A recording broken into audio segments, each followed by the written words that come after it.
Ok, la deuxième partie. Donc il dit, et les autres écrits qui les suivent nous font connaître beaucoup de choses importantes. Beaucoup de choses importantes. Nous devons donc féliciter les Israélites, ceux-là qui font le message, ceux-là qui partagent la parole de Dieu, ceux-là qui disent la vérité, ceux-là qui vous disent de vous repentir, d'arrêter de tuer les enfants, d'arrêter de faire le mal et de donner votre vie à Dieu. Parce que demain, on ne sait pas de quoi demain est fait. Ok? On doit féliciter les Israélites pour la sagesse que l'Éternel nous a donnée, pour la sagesse que l'Éternel a donnée à son peuple. Pour la sagesse que vous apprenez dans nos œuvres, dans nos livres, dans les vidéos des frères et sœurs sur YouTube, sur TikTok, et la liste continue. Ok? Mais on ne doit pas seulement les lire pour devenir savant. Le tout ne suffit pas de juste lire la Bible. Vous devez appliquer ce qui est écrit dedans. Vous devez croire, mais beaucoup ne croient pas. Certains disent que oh, la Bible elle est fausse, que c'est le livre je ne sais pas, de patati patata. Des gens racontent, chacun se lève, il dit tout ce qu'il veut. Certains blasphèment contre l'Esprit Saint. Vous dites que la Bible, que c'est un livre écrit par un homme, blablabla, bla, bla, tout est ok. C'est vous qui le savez, c'est vous qui le dites. Au jour J, vous serez jugé, vous allez répondre. Tout ce que vous dites, chacun va répondre de tout ce qu'il fait, tout ce qu'il dit. Ah oui, tout est écrit. C'est vous qui dites que c'est les Égyptiens que vous êtes Égyptiens, que nous sommes Égyptiens. Vous dites, ça n'engage que vous. C'est vous qui savez tout. C'est vous qui savez tout. Ou bien non, il n'y a pas de problème. Mais ceux-là qui sont sages, le tout ne suffit pas de juste lire la Bible. Non, vous devez l'appliquer. Appliquez ce qui est écrit dedans. Il dit, ceux qui aiment apprendre, ceux qui aiment apprendre doivent aussi être capables de se mettre au service de ceux qui sont à l'extérieur. Qui sont ceux-là qui sont à l'extérieur? Nos frères et sœurs qui sont encore dans le mal. Nos parents qui sont encore sorciers. Nos parents qui pratiquent encore la nécromancie. Nos parents et sœurs, nos amis, nos frères, nos voisins qui sont toujours en train de faire la prostitution. Ceux-là qui font toujours encore l'avortement. Ceux-là qui tuent les enfants. Ceux-là qui abusent les enfants. Ceux-là qui pratiquent l'injustice. Ceux-là qui mentent et déçoivent le monde entier à travers la télévision, la propagande, le mensonge, à travers les doctrines, le système éducatif. Ceux-là qu'on a placés partout, d'enseigner le sexe aux petits-enfants. Imaginez. C'est le monde dans lequel nous vivons aujourd'hui. Et il n'y a personne pour dire la vérité. Tout le monde veut être, comme on le dit souvent en anglais, politically correct. Everyone wants to be politically correct. C'est que tout le monde veut plaire à Satan. Tout le monde veut adorer la bête et son image. Tout le monde veut adorer la quatrième bête et son image. Et la bête qui est encore sortie de la terre, qui a les cornes comme un agneau. Mais ce n'est pas un agneau.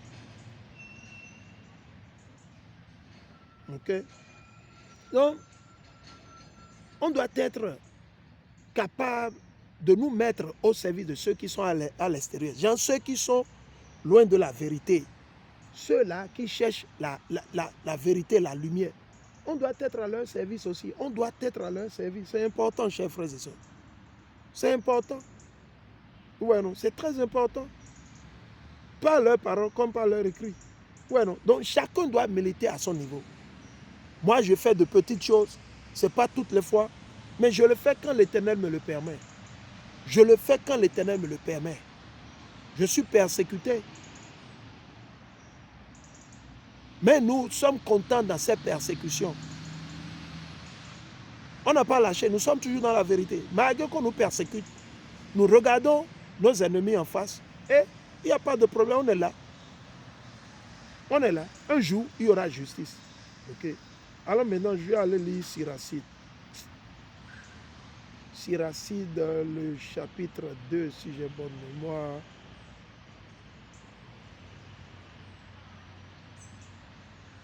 Ok.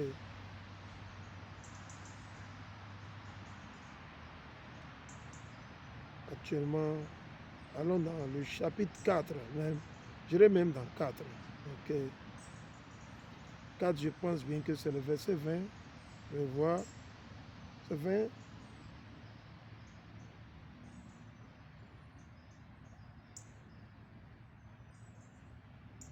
Ok.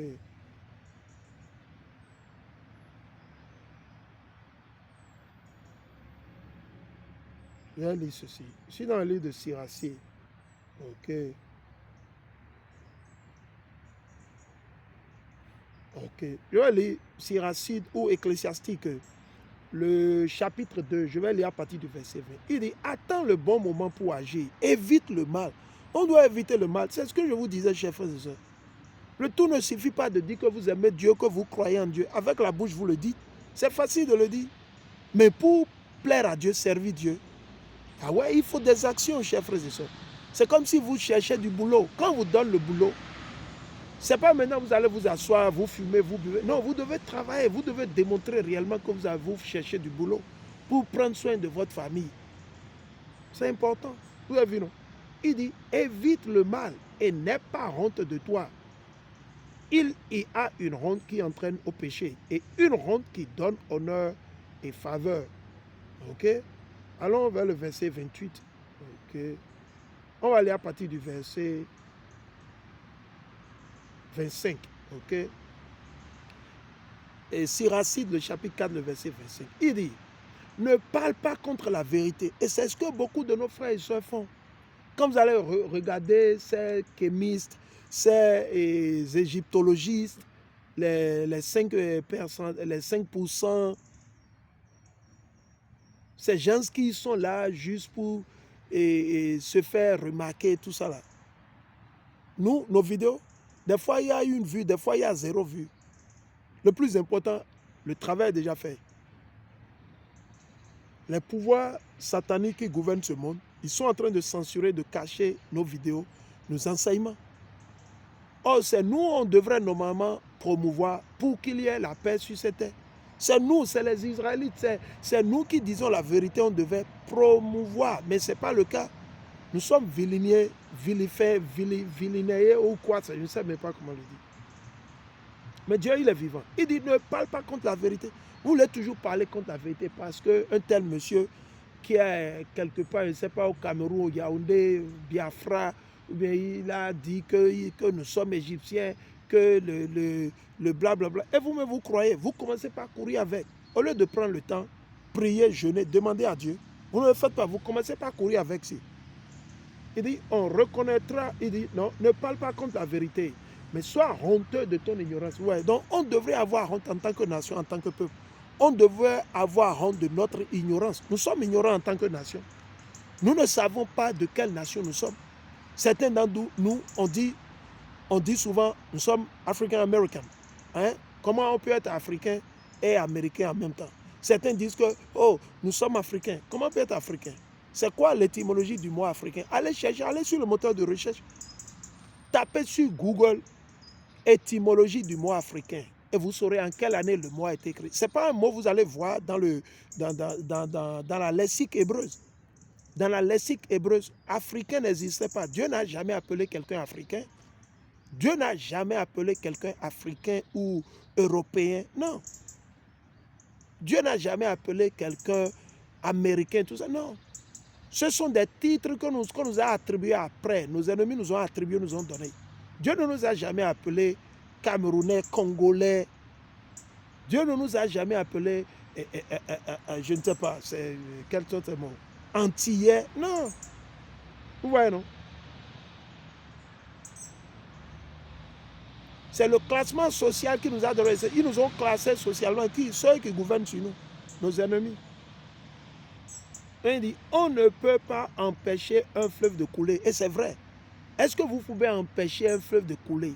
Mais quasi, vous ne pouvez pas empêcher la vérité. C'est ce que vous ne comprenez pas. Même si vous nous attaquez spirituellement, même si vous faites quoi que ce soit, vous savez quoi? L'Éternel est déjà préparé. Vous vous rappelez quand Elijah, quand il est allé, quand on voulait le tuer, et du coup, il y avait le mal par-ci, par-là. il a fui pour aller se réfugier quelque part. Il est allé parler à Dieu. Et Dieu lui a dit qu'il a encore au moins un bon nombre de serviteurs qui n'ont pas encore adoré Satan, qui n'ont pas encore fléchi à Baal, qui n'ont pas encore adoré Baal. Imaginez. Donc, vous ne pouvez pas arrêter le fleuve qui coule. Vous ne pouvez pas empêcher la vérité. Vous ne pouvez pas empêcher l'Esprit Saint de voyager vers les élus.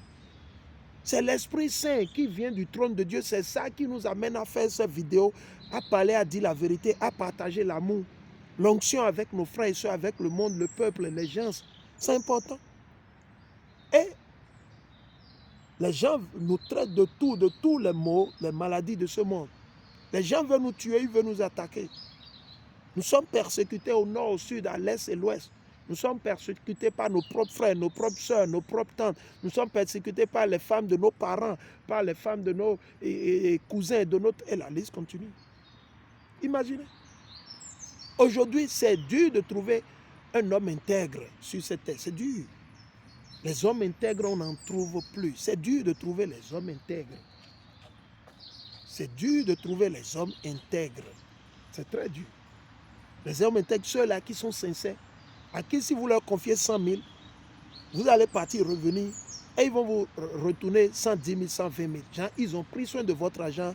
Et bien, vous n'allez pas trouver quelqu'un à qui vous allez confier quelque chose et ils ne vont pas voler. C'est dur. Si vous prenez peut-être 1000 hommes, c'est peut-être vous allez trouver une personne. Peut-être vous allez trouver une. Et c'est triste que nous sommes arrivés là parce qu'on ne veut pas vivre selon les lois, les ordonnances de l'Éternel.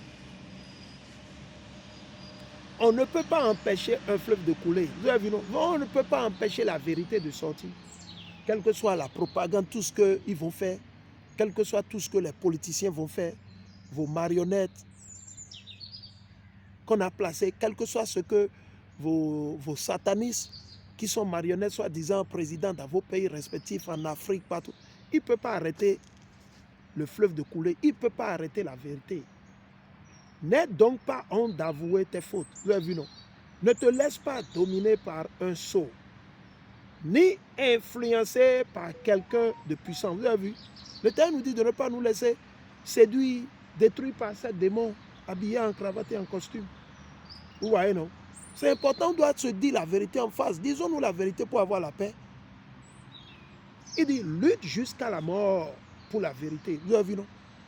Donc, chers frères et sœurs, vous qui ne comprenez pas, vous qui nous accusez, beaucoup d'entre vous, vous voulez qu'on se taise, qu'on ne dise plus rien. Mais comment on peut le faire? Comment on peut le faire? Vous-même, expliquez-nous. Nous ne sommes pas Dieu. Si Dieu met l'esprit sur nous qu'on doit le faire, on doit le faire, mon frère. Je vais vous donner des exemples. Abraham ne voulait pas aller en Égypte. Abraham ne voulait pas aller en Égypte.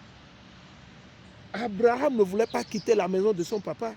Abraham ne voulait pas. Il ne voulait pas quitter la maison de son papa pour aller vivre sur une terre où il ne connaît personne, il n'a aucune famille. Imaginez. Vous pensez que Abraham, il veut lui-même volontairement. Abraham ne voulait pas. Mais c'est ce que beaucoup d'entre vous, vous ne comprenez pas. Vous voulez qu'on se taise parce que vous avez peur. Non, il ne faut pas avoir peur des hommes. Et on ne cherche pas querelle. Ce n'est pas que nous sommes avec des coupes-coupes, des couteaux et qu'on passe de maison à maison en train de tabasser les gens, de tuer. Nous, on ne fait pas ça. Des fois, on ne veut pas, mais c'est l'Esprit qui nous pousse. C'est l'Esprit Saint, c'est le pouvoir de l'Éternel qui nous pousse. Je vous le dis honnêtement. Regardez Jonas, le cas de Jonas. Jonas avait peur, il ne voulait pas. Regardez le cas de Daniel. Daniel ne voulait pas. Vous ne pouvez pas résister le pouvoir de l'Éternel. Qui êtes-vous? Quel genre d'homme vous êtes? Et vous pensez que vous êtes fort. Si Dieu vous envoie quelque part, vous ne pouvez pas dire non. Même si vous avez peur de dire ça à votre maman, Dieu, il va mettre les esprits sur vous et vous allez dire ça à votre maman. Le moment où vous allez dire ça, vous n'allez même pas vous rendre compte. Ce que vous avez peur de dire à votre maman, à votre papa, vous allez le dire. Je vous dis, ce n'est pas nous. Ce n'est pas nous qui sommes assis sur le trône. Moi, je ne suis pas assis sur le trône pour contrôler quoi que ce soit. Je ne peux rien contrôler. Mais c'est l'Esprit de Dieu, c'est le pouvoir, c'est Dieu qui nous amène. Donc arrêtez de nous accuser. Arrêtez de nous dire, de nous taire, on doit se taire, on doit rester zinzin. Comment on va se taire? Mais si on se tait, c'est nous qui allons payer. C'est nous qui allons souffrir. C'est nous, c'est moi, l'Éternel va juger. Mais vous, ce n'est pas vous.